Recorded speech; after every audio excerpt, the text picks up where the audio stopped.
see through my left eye right now. It's like all full of makeup. Okay. Anyhow, so that happened, and I'm trying to be a good example over here. I'm like, this girl's crazy. She obviously needs like help from somebody that isn't trying to like screw her over, or isn't desperate for money, or isn't like, you know what I'm saying? Like, has some of her best interests in mind, actually. So my dumbass I should have just gone away from her and thought like, okay, she'll fix herself, as she always does, I'm sure. But I didn't, and I tried to help her.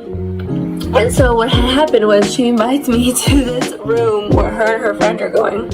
And I'm like, oh great, like all she's done this whole time is talk about how shitty her friends are. Like, I can't wait to find out how shitty this guy is, you know? Yeah, and this one happened to be a guy too, so I'm like, okay, double whammy, yay, whatever. So we go, and it turns out, oh, no, he doesn't live here. He's from some other, I don't know, Madeira, like some other city, and he's just getting a hotel room here. So I'm thinking like, okay, why is this guy getting a hotel room? If he's like from, I don't know how many miles, like not even 100 miles away. Well, Madeira is like probably a little over 100, but like still, like why is he coming over here? Like it's weird. Anyways, so that happened. By the time I'm like, she has her car in impound, so we're driving in my car over there, and by the time we're on our way, I'm already like, oh my god, I regret this, I regret this. And I was just gonna like drop her off and then leave, right? And when we got there, turns out this guy was actually like super nice. Well, he seemed that way at first, at least. So he's talking the whole time, telling us some story about blah blah blah. Somebody did, I don't know. But I don't know, he seemed like a cool guy, by the way. Like, you know how you read people's expressions through like their movements and their body? Like, that's what I got. I can't like explain like what it was about him, but he wasn't like, he didn't give me the vibe of like, I'm gonna like rape you. He didn't give me like any like weird vibe at all, that like he was like too interested in either of us, or you know what I'm saying? He gave me good vibes. But he did give me that I'm a sneaky like weirdo. But how do I explain that? Okay, hold on. I want to get this right. He definitely was obviously hiding something, but wasn't hiding it from her for the most part. But keep in mind, this is my first time meeting this guy. He doesn't know me. He doesn't know what an awesome person I am. The majority of people he meets are probably shitty anyways, so he's probably used to treating people like shit when he just met them. And especially if one of his friends, who is also female, whom he respects, is telling him to. And so that's the vibe I got. I know this is highly specific, but this is the vibe I got from him, and I can't tell a story without explaining that part, okay? So, whatever. By the way, this whole time I'm thinking like something is up with this girl, right? Like I don't know what it is, but like she's acting like the victim, but then like overplaying it, you know what I'm saying? And so as I'm trying to leave, I had asked her for the keys. He hadn't stopped talking since we got there, by the way, so I literally could not even get a word in to say like half of a fucking word, I swear. And I would try to, and then like it was like they would just be louder. Yeah, I can't even explain that. And so finally I was like, I'm gonna use the restroom, it's over here, I'll be right back. Where's my keys, by the way? Yeah, just throw it in there. So that's the only way to get their attention, okay? And so finally this girl was like, oh, go ahead and use the restroom. I don't know where they are. I'm gonna look for them right now. Red flag. Red flag. Red flag. Anybody else that would have said this, I would have been fine with. But this is Nicole. Red flag. So, what had happened was I'm holding my piss in my body so that I don't shit myself. And, trying to look for keys, apparently, that I didn't lose. And then dude leaves the room in a hurry, and so I follow him, or I try to follow him before Nicole comes and like almost attacks me, but she didn't grab me.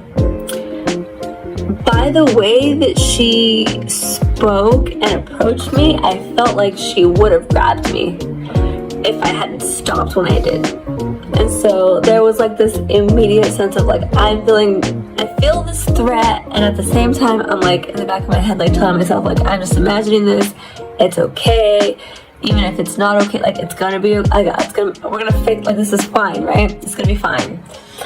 I'm trying to calm myself down in the back of my fucking head, you guys, and I'm like, I'm gonna go, does he have my car keys? I just straight up didn't feel the need to beat around the bush about, you know, something everybody obviously is aware of right now, you know? And she's like, no, I don't know where your keys are. I have your keys, blah, blah. And so I don't believe her, so I follow him out there. Next thing I know, I'm in the parking lot looking for dude, and she's blowing up my phone so that like I'm distracted or whatever. I see dude driving my fucking car, dude. I see him walking back up to the hotel, and he's like, oh, I have your keys. I'm like, where's my car? I don't see it. He's like, oh, I just parked it. It's not where I parked it. He legit moved my fucking car. I have so much fucking private paperwork in my car because I'm so used to being the only one driving it. I'm so used to being like not fucking disrespected by the people that I fucking trust. And so anyway, I had bank account routing numbers, like all this private, very, very, very personal shit with a lot of money in these accounts, guys.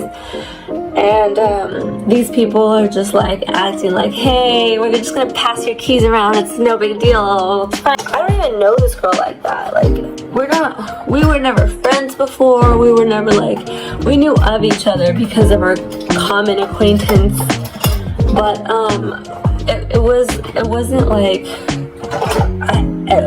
I had done something to her to deserve like to be disrespected like that.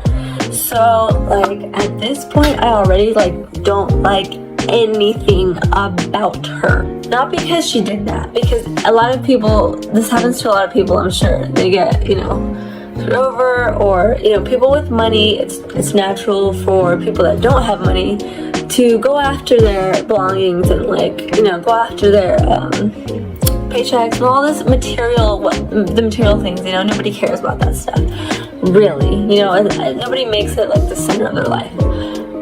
But the fact that she did this and the manner that she did it in without having a reason, that scares me, because I'm thinking somebody with a mind that is capable of like doing such despicable things and not have a good reason is probably capable of doing a lot of other unreasonable things, right? Including and not limited to let me not bring these things to life by stating them, but yeah, I'm sure you guys can imagine what irrational people are capable of and do constantly. I mean, we see the news constantly. There's all this stuff that happens and you're like, what was this person thinking? What were their family members thinking? What were the people that were around them thinking? How did anybody, like, not just the person that did it, but like, how did that whole group and that whole environment, all these doctors, parents, lawyers, teachers, everybody that was present that knew this person, not do anything about it to try to stop it? Because that's how things happen, right? Nothing happens in a vacuum. It's always a situation. It's always like something got ignored, someone let something go, someone forgot to mention something, and then it turns, it spirals, snowballs into this, you know, big thing, right? Yeah. And so I blame acquaintance A for introducing me to acquaintance B, or making it so easy, you know, because let me retract that sentence. I lost respect for acquaintance A because he was already, and then he messed up again, and and then he almost saved himself, and then he messed up again. So like, I'm sure a lot of people can relate to that. As weird as it sounds, I'm sure a lot of people are going to relate. I'm not even going to explain why, because if you don't know, then you're not meant to know. Anyway, so this acquaintance of mine obviously knew this person for over 10 years. Like, you know what I'm saying? Like, he obviously trusts her. He hands her his mailbox key.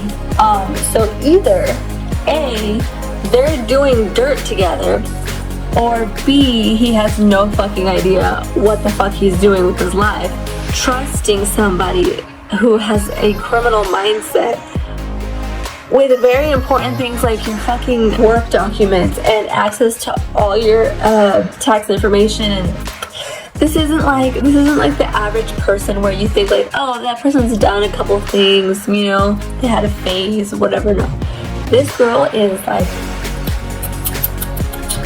down to the fucking last drop. Got on my nerves for a long time. let me give you a backstory on that one.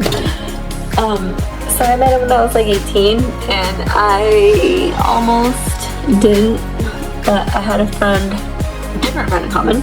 Her name was Amanda, and she was fun, and she was a roommate of mine. And she immediately, the day I moved in, I had a boyfriend, but she was like, hey, she's like, oh, I don't think you can bring your boyfriend actually, but do you want to come to a party with me? And I was like, hell yeah. And Amanda was like super nice. Like, she had like little tiny feet like a fairy. Like, I remember seeing her feet and I was like, we're in a fairy tale, because she was like 5 feet high, and she had like a little squeaky voice, like a little like cartoon character. So she was so fun and cute and sweet to be around. And she had a boyfriend. Amanda was cool people, and I don't know, I think she moved away a long time ago. But her boyfriend, Amanda's boyfriend, was a dick. Like, he would try to make it seem like him and I had like a thing or something, and I would just have to like stare at them and be like hella awkward, because if I call him out, you know, like, she would be mad. But if I don't call him out, like, he would never leave. But yeah, you know, hey, as soon as he's gone, like, I'm just gonna be like, Amanda, your boyfriend makes me so uncomfortable. Please make him go away next time. Like, I can't. Like, you can do so much better. He just hasn't left. Like, you know what I'm saying? I can't.